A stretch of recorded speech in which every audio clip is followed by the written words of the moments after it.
Setiap kita punya konflik. Di dalam rumah tangga sendiri ada konflik. Hubungan suami istri, bapak dan anak, dan sister dan brother pasti ada konflik. Dan sesama relasi kita di tempat pekerjaan, bahkan di dalam gereja pun banyak terjadi konflik. Buktinya banyak, saudara bisa google sendiri ya. Konflik tentang angka setiap tahun meningkat, angka divorce meningkat, angka suicide meningkat, apa saja yang akibat dari konflik itu setiap tahun meningkat. Orang yang meninggalkan gereja setiap tahun meningkat. Kenapa? Karena konflik. Konflik bisa terjadi di mana-mana aja. Saya akan ulangi, tanya siapa yang nggak punya konflik tempat ini? Kita semua punya ya. Pasti setiap kita punya konflik. Saya juga sering konflik sama anak-anak saya, sama istri saya. Semua kita konflik, tapi setiap konflik harus ada penyelesaiannya. Ya, kita akan lihat di dalam Kisah Rasul 15 ke 35 sampai 41. Paulus dan Barnabas tinggal beberapa lama di Antiokhia. Mereka bersama-sama dengan banyak orang lain mengajar dan memberitakan firman Tuhan. Tetapi beberapa waktu kemudian berkatalah Paulus kepada Barnabas, "Baiklah, kita kembali kepada saudara-saudara kita di setiap kota di mana kita telah memberitakan firman Tuhan untuk melihat bagaimana keadaan mereka." Barnabas ingin membawa juga Yohanes yang disebut Markus. Tetapi Paulus dengan tegas berkata bahwa tidak baik membawa serta orang yang telah meninggalkan mereka di Pamfilia dan tidak mau turut bekerja bersama-sama dengan mereka.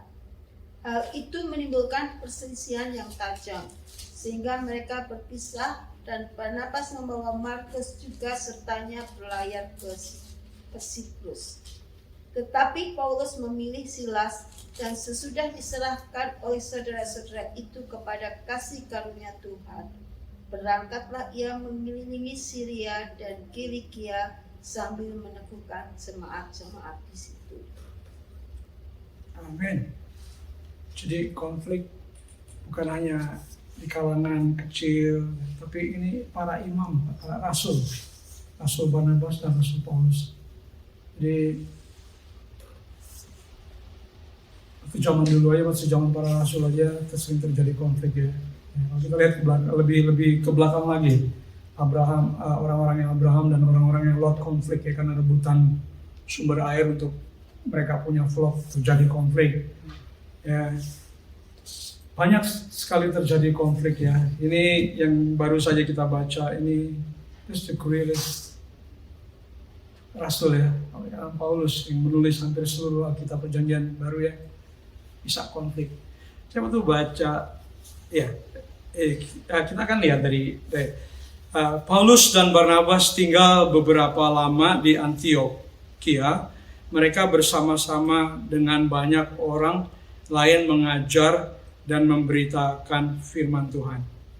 35 aja ada kebersamaan ya. Berarti Paulus dan Barnabas ini hubungannya sangat erat ya, karena Barnabas sendiri, saya rasa sebelumnya Pak Iman udah cerita ya, minggu lalu juga Pak Iman cerita tentang perjalanan mereka. Ini perjalanan yang kedua kali Paulus. Ya, jadi yang ayat 35 ini mereka di sini sudah dikatakan bahwa mereka memiliki hubungan yang sangat erat ya, antara Barnabas dan Paulus dengan brethren dengan jemaat di Antiokhia. Mereka memiliki hubungan yang sangat erat ya. Ya, di antaranya di samping Paulus dan Barnabas yang mereka teman sekerja yang sangat kuat sekali ya. Saya ambil sedikit tentang Barnabas dan Paulus ya, seperti yang dikatakan Pak Iman minggu lalu bahwa Barnabas itu sendiri yang memanggil Paulus karena Paulus pandai berbicara. Jadi Barnabas memanggil Paulus untuk Paulus berkhotbah. Jadi mereka berdua pelayanannya kemana-mana aja sampai ini, dan akhirnya mereka singgah di Antiokhia ini. Yang 36, tetapi beberapa waktu kemudian berkatalah Paulus kepada Barnabas, "Baiklah, kita kembali kepada saudara-saudara kita di setiap kota, di mana kita telah memberitakan firman Tuhan untuk melihat bagaimana keadaan mereka."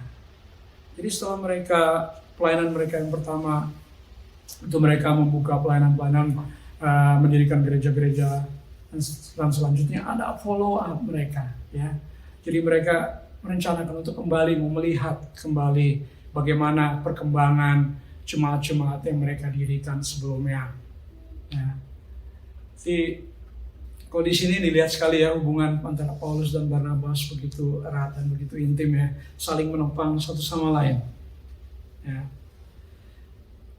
Dan Barnabas ingin membawa juga Yohanes yang disebut Markus. 38, tetapi Paulus dengan tegas berkata bahwa tidak baik membawa serta orang yang telah meninggalkan mereka di Pamfilia dan tidak mau turut bekerja bersama-sama dengan mereka. Saat itulah konflik terjadi antara Barnabas dan Paulus. Gara-gara satu orang, konflik terjadi. Kalau kita lihat pelayanan mereka sebelumnya, ya, mereka physically dianiaya. Mereka berdua nggak pernah konflik.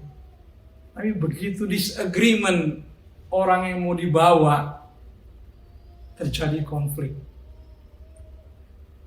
Ya, saya cari komentari, ya, saya cari komentari yang lain, saya baca komentari lain.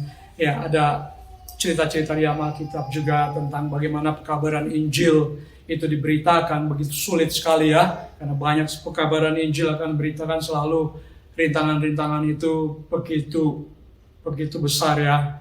Ya, kemungkinan ini salah satu penyebab konflik itu ya, karena pekerjaan iblis. Saya percaya bahwa pekerjaan iblis hadir di dalam konflik antara Paulus dan Barnabas karena hanya perihal John Markus surname ya, John Markus. Ya, Pak Iman juga singgung doa menulis kitab Markus. Jadi Markus itu sepupunya Barnabas. Jadi Barnabas mau memberikan Markus kesempatan. Ya, karena dia fail Markus di yang pertama dia meninggalkan. Kalau kita lihat, kita kembali ke Kisah Rasul 13 ayat 13. Di sini dikatakan ya. 13 Kisah Rasul. Lalu Paulus dan kawan-kawannya meninggalkan Pafos dan berlayar ke Perga di Pamfilia. Tetapi Yohanes meninggalkan mereka lalu kembali ke Yerusalem. Jadi sehingga Barnabas punya kerinduan untuk membawa Paulus supaya Paulus karena immature Barnabas ingin membawa Markus karena Markus masih muda, masih belum banyak pengalaman, sehingga Barnabas bersikeras ingin membawa sepupunya untuk lebih lagi mendalam di dalam pelayanan penginjilan ini. Tapi ditolak oleh Paulus yang di ayat 38 dikatakan, tetapi Paulus dengan tegas berkata bahwa tidak baik membawa serta orang yang telah meninggalkan mereka. Jadi perdebatan, perselisihan begitu tajam sekali antara Paulus dan Barnabas. Ya, seperti yang tadi saya katakan, lucu ya, mereka dianiaya, difitnah, pokoknya physically abusing, mereka enggak berpisah. Enggak ada konflik antara Barnabas, enggak menyalah, lu sih jadi kita diginiin, salah lu sih jadi kita diginiin. Enggak ada perselisihan sama sekali tentang hal physically, tentang penyiksaan itu. Tapi come to this problem, mereka memilih siapa orang yang akan dibawa untuk pelayanan misionari selanjutnya, terjadi konflik. Padahal sebetulnya pekerjaan hal yang sepele yang dapat bisa diselesaikan dengan cara. Yes, begitu saya baca ini, saya dengar khotbah Paulus sebelum-sebelumnya, Paulus is greatest rasul, oh yeah, Paulus is good. Tapi begitu saya baca ini, saya jadi mikir, Paulus kok tega juga ya, kok nggak mau beri kesempatan untuk ini orang ini, kok langsung di carry off lah gitu ya. Kalau saya selidiki, saya lihat Kisah Rasul 13 karena alasan Paulus menolak Markus untuk ikut mereka karena awal yang pertama Markus telah meninggalkan mereka. Jadi dan juga di dalam di dalam kita bisa lihat di dalam Lukas ayat 62 juga dikatakan bahwa ada satu orang mau ikut Tuhan tapi dia mau melihat ke belakang, lihat keluarganya mau menguburkan, dan Tuhan katakan nggak bisa, kalau kamu mau ikut Tuhan, ikut Tuhan. Itu mungkin salah satu konsep yang Paulus pikirkan ya. Karena pertama dia udah gagal Markus ya, sehingga ini pelayanan ini membutuhkan komitmen ya, sangat komitmen yang sangat ini, sehingga Paulus bilang Paulus menolak saran daripada Barnabas dan akhirnya terjadilah konflik ya. 39 juga dikatakan hal ini menimbulkan perselisihan yang tajam sehingga mereka berpisah dan Barnabas membawa Markus juga sertanya berlayar ke Siprus. Jadi konflik bisa dapat terjadi tidak melihat siapa aja ya. Jadi konflik itu terjadi.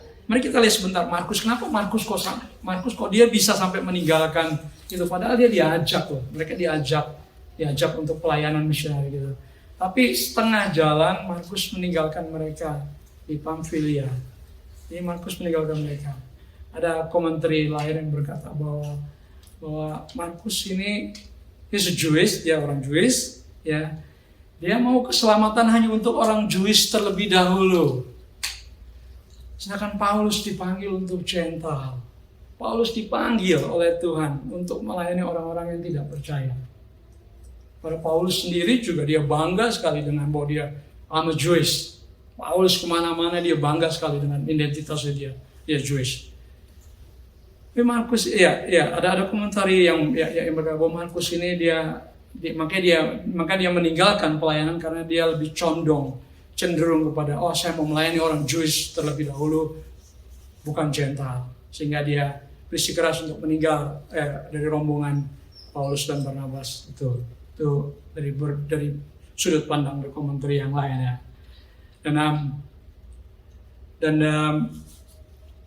Dan Matthew Henry sendiri, saya coba cari juga dari Matthew Henry katakan di dalam Amsal 25 ayat 19.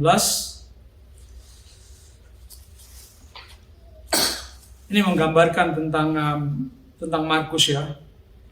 25 ayat 19 juga. Kepercayaan kepada pengkhianat di masa kesesakan adalah seperti gigi yang rapuh dan kaki yang goyah. Jadi dengan kata lain kita sia-sia mengharapkan kepercayaan dari seseorang yang sudah dikasih kepercayaan tapi meninggalkan dari tidak mempertahankan kepercayaan yang telah diberikan kepadanya ya. Jadi dengan kata lain ya sia-sialah kita kalau Markus itu dibawa kembali lagi nanti akan menghambat itu pikiran daripada Paulus, sehingga Paulus bersikeras dengan tegas sekali yang menyatakan tapi saya percaya bahwa keputusan kedua rasul ini itu Roh Kudus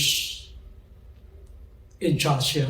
Saya percaya Roh Kudus hadir karena sebelum kita baca-baca pasal-pasal sebelumnya itu Roh Kudus bekerja dengan dahsyat sekali kepada kedua orang ini, sehingga jemaat yang dikunjungi, gereja-gereja yang mereka kunjungi selalu terjadi mukjizat karena pekerjaan Roh Kudus yang begitu dahsyat, yang setiap keputusan yang mereka ambil itu di bawah pimpinan Roh Kudus. Saya percaya bahwa kedua rasul ini mengambil keputusan untuk berpisah ini di bawah pimpinan Roh Kudus. Saya percaya sehingga mereka berpisah dengan baik-baik ya.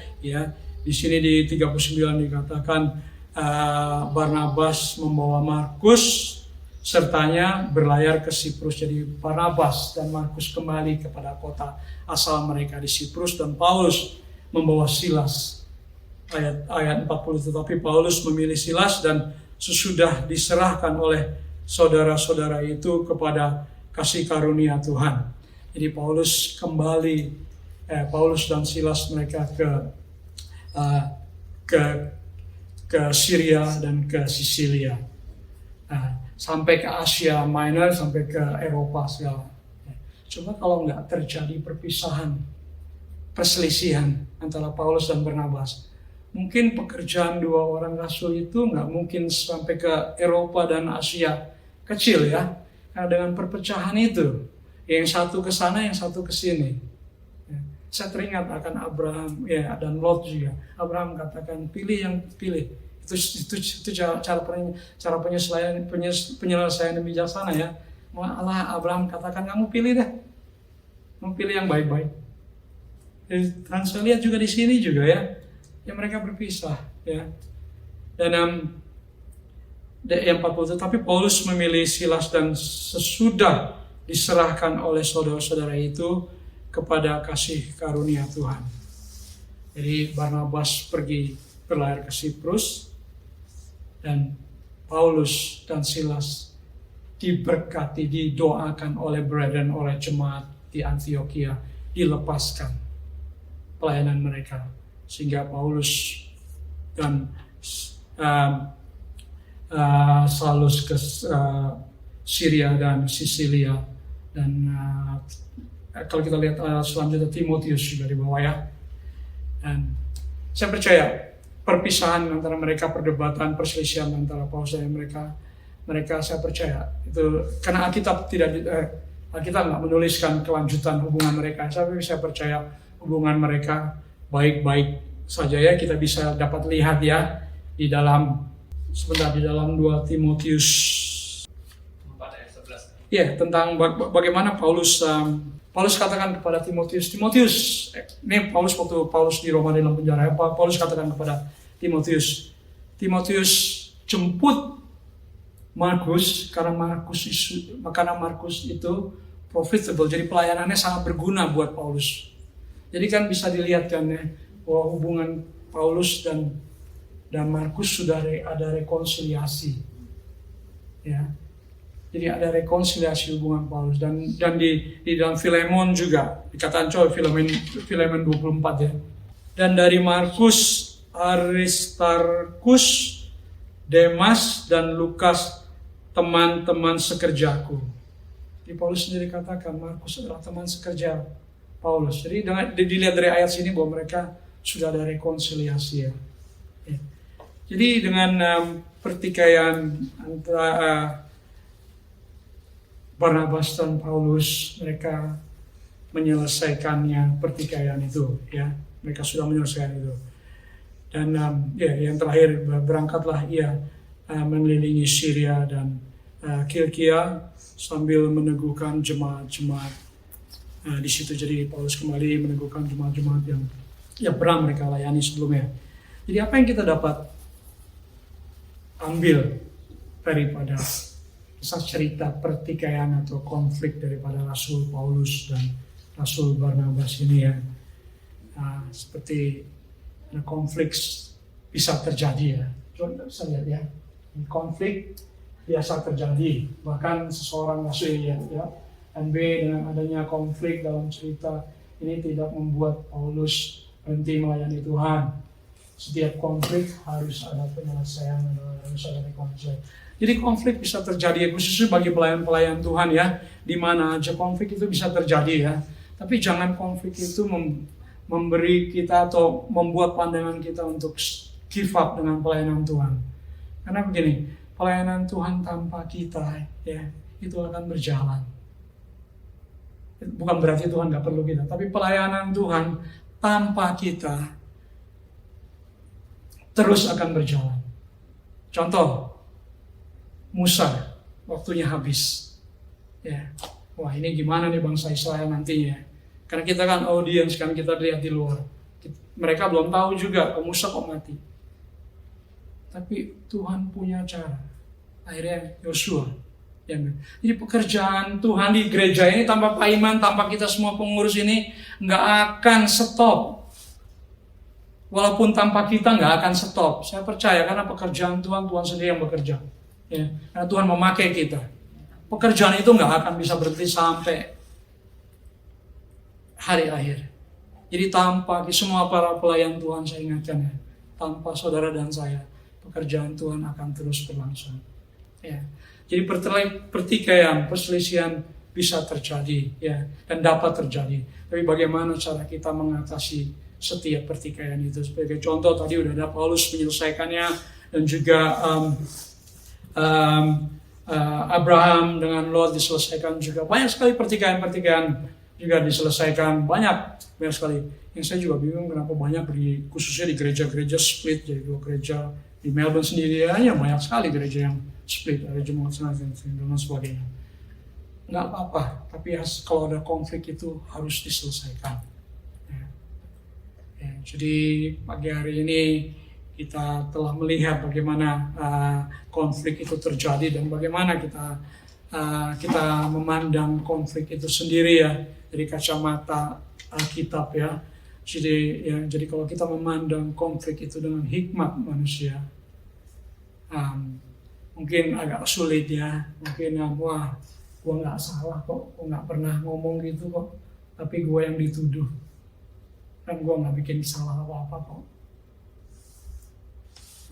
Saya percaya khotbah Tuhan Yesus di bukit itu, kalau saya mau summarize ya, this is my summarize buat khotbah di bukit, is a loving kindness. Seluruhnya saya summarize in loving kindness. Nggak ada lebih daripada itu. Loving kindness. Loving kindness itu mungkin saya udah pernah cerita ya. Seharusnya konflik have to berjalan bersama-sama dengan loving kindness. Pasti akan selesai. Konflik itu pasti akan selesai, pasti ada damai. Karena loving kindness itu seperti digambarkan, analoginya seperti swan, seperti angsa ya. Begitu badai datang, angsa itu ngumpulin anaknya di bawah sayapnya. Bang, ketutup. Kita nggak bisa lihat anak angsa itu di bawah kepak sayap mamanya. Karena mamanya melindungi. Badai itu datang.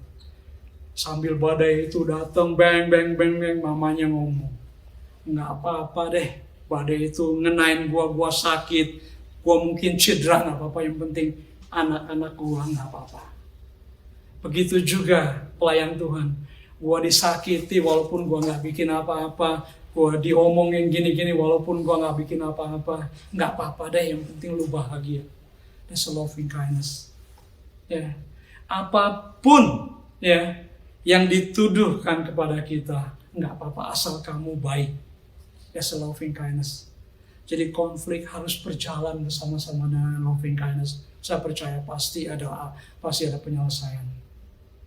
Loving kindness is a cover all.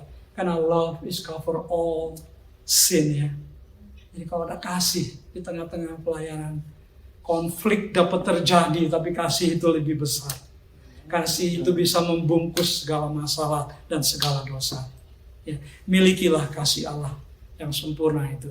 Kemanapun kita pergi, entah itu dengan teman sepelayanan, dengan teman sekerja, konflik pasti terjadi. Tapi kalau kita memiliki kasih, Roh Kudus yang ada di dalam kita akan konflik kita. Hey, you are wrong. Damai. Saya nggak tahu, mungkin di antara kita punya konflik masa lalu yang belum diselesaikan, ya, atau konflik dengan pasangan, atau dengan konflik dengan siapa aja, anak, atau dengan teman-teman yang belum diselesaikan. Ya. Sementara kita dengar pagi hari ini tentang konflik, ya. Konflik dapat terjadi kepada setiap orang, tapi respon hati kita. Karena kalau saya baru ketemu juga dengan orang punya masalah rumah tangga ya, masalah rumah tangga, ya, konflik terjadi, sulit sekali untuk ngampuni ya, karena dia tahu orang itu bersalah, dia yang bikin salah, tapi dia sulit sekali untuk mengampuni, tapi dia paksanya untuk mengampuni, tapi setiap lihat masalah, ya timbul lagi kekecewaannya. Ini orang kok nggak ngerti bahwa lu ini salah nih, gue udah ngampuni. Yang dituntut daripada orang ini adalah penyataan permintaan maafan daripada si pelaku ini. Ini kok nggak sadar ini. Saya katakan, ya, kita nggak akan melepaskan pengampunan kalau kita nggak mengalami pengampunan dari Allah. Pengampunan sesungguhnya. Saya berani berkata begini karena saya mengalami, ya. Kita alami salib kita akan bisa mengampuni setiap orang. Kita alami pengampunan dari Allah terlebih dahulu. Kalau kita nggak akan bisa mengampuni orang. Percaya? Nggak akan. Karena pengampunan Allah itu sempurna. Kalau kita mau mengampuni orang dengan sempurna, kita harus mengalami pengampunan yang sempurna itu. Sehingga kita bisa mengampuni orang lain seperti Allah mengampuni kita. Pasti. Ya. Jadi alami pengampunan Allah yang sempurna itu sehingga kita mengalami. Ya, kalau enggak kita akan melihat lawan kita akan apapun yang dia buat baik, pasti kita lihatnya jelek. Karena kita nggak butuh, kita nggak sungguh-sungguh melepaskan pengampunan. Jadi kalau ada pagi hari ini nih, kalau di antara kita yang masih bertikai, masa lalu mungkin saudara kita yang jauh, dekat, atau apapun, pertikaian belum diselesaikan. Bila pada pagi hari ini, Roh Kudus berbicara kepada setiap kita. Ya. Lepaskan pengampunan. Karena kalau kita melepaskan pengampunan, orang yang kita ampuni itu, saya percaya orang yang diampuni itu akan berubah. Sejauh kita tidak melepaskan pengampunan, orang itu sulit sekali untuk berubah. Dan seberapa lama kita menahan grudge, ya, sakit hati, segitu lama juga kita akan mengalami pemulihan. Dengan cepat kita melepaskan pengampunan, dengan cepat juga kita akan dipulihkan.